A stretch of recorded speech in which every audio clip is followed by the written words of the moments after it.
Келесі сұрақ, бір-біріңізге жасаған бағалы сыйлықтарыңыз. Бір-біріңізге жасаған бағалы сыйлық.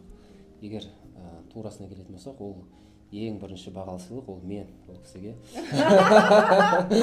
Өзімнің өмірімді, ғұмырымды арнадым. Ал енді ақшалай тұрғыда келетін болсақ, онда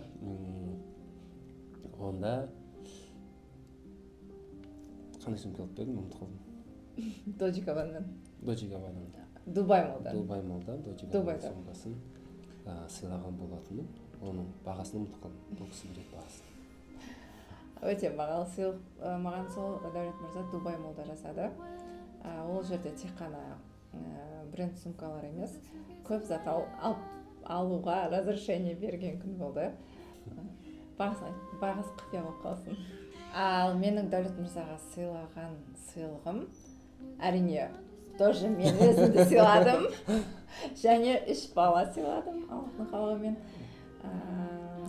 Және ойыма келіп тұрған нәрсе, что-то көп уақыт емес сыйлық сыйламаған сияқтымын.